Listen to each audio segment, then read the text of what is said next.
All right, this is going to be a short screencast to introduce you to your first embedded assessment for 11th grade honors English. Please note that this is slightly different from what we're asking the college prep students to do for their embedded assessment in the same unit.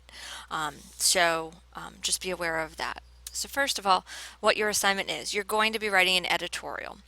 By the end of this unit, you will have read a whole bunch of editorials and you'll have a lot of examples to go from, but your goal is to write an informed, persuasive opinion on some issue. Now, that issue that you choose could be a personal issue, a local issue, a national issue.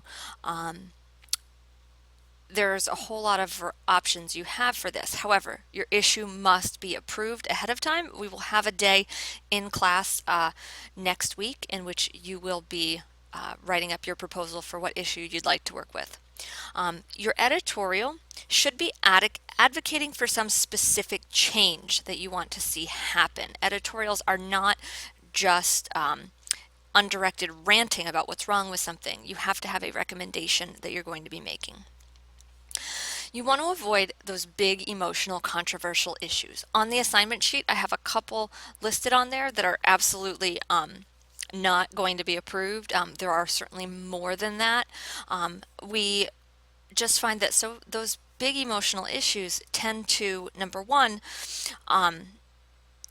they're too big for the scope of what we're doing here. This is a very short editorial that we're writing. You cannot tackle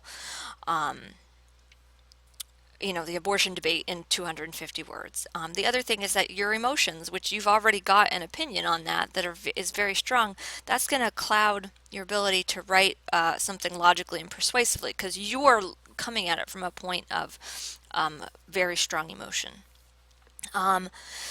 Your editorial is going to be an opinion, yes, but it needs to be backed up by reasoning and evidence and facts. So perhaps think of this more as a persuasive essay rather than an editorial, if that helps you to get the scope of what we're doing here.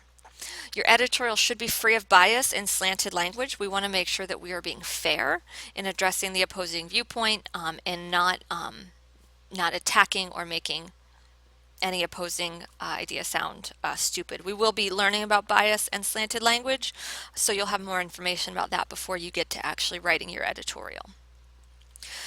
You do need to find at least one source outside to use as evidence in your editorial. You can find that anywhere. It could be a news article or an editorial that's already been written, but it should have information in it that you will be using.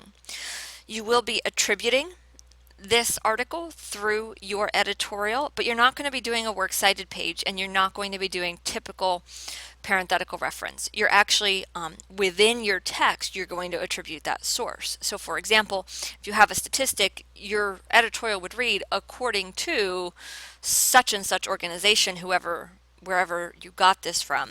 That's going to be the way that you will attribute it because that's the way sources are attributed in real life in editorials and newspaper articles. Remember that anything that is a fact, a number, or a statistic, those kinds of things have to be cited.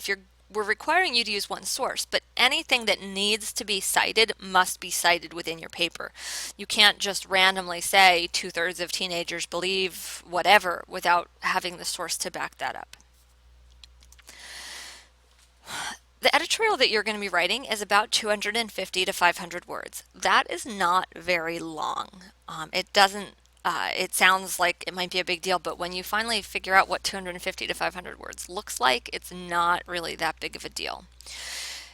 Your editorial is going to have a persuasive thesis, it's going to have main points, and it's going to have evidence. So even though this is an editorial, we still have to make sure that we follow the structure that we've learned about organizing our thoughts and good writing. It should be broken down into paragraphs. I've often had students think, oh, this is an editorial, and then they turn in one huge block of text, and that's not the way it works. In fact, your paragraphs are going to be probably much shorter than usual because it is an editorial.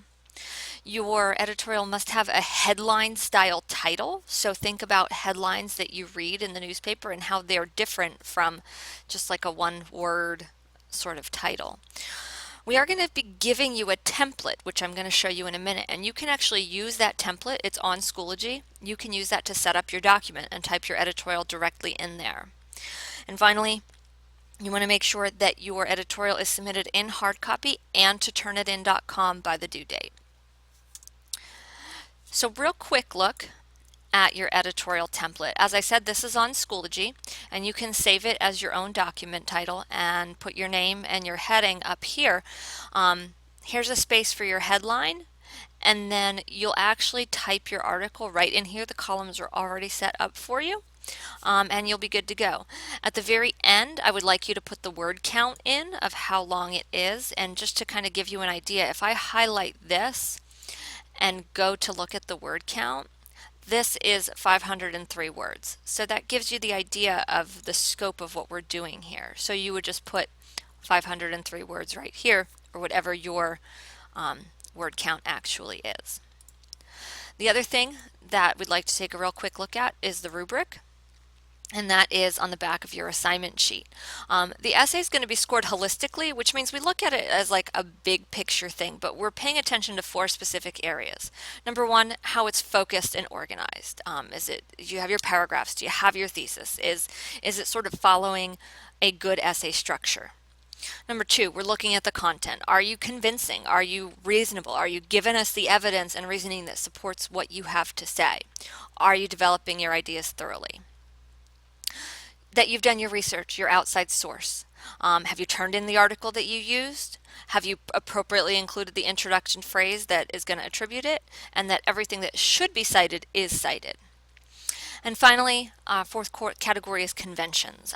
We're looking at not necessarily nitpicking, but that you don't have run-on sentences, fragments, dropped quotes, that kind of thing. Those would be considered multiple distracting mechanical and typographical errors. Typos, they are going to count against you in terms of conventions. Finally, this last bit on the rubric you don't have to worry about right now, but there is 10 points of this project that is set for reflection. And what that means is that on the due date, you're going to be revising one of your paragraphs to show bias. Since you're not writing it in a biased perspective, we're going to ask you to prove that you understand bias by revising one of your paragraphs to be blatantly biased, so that we'll be able to see that. Please come in tomorrow with any questions that you have about this assignment, and Mr. Sterner or myself will give you some updated information as to what days you're going to have your proposal, what day you're going to have your source, etc., etc. Thank you very much for listening.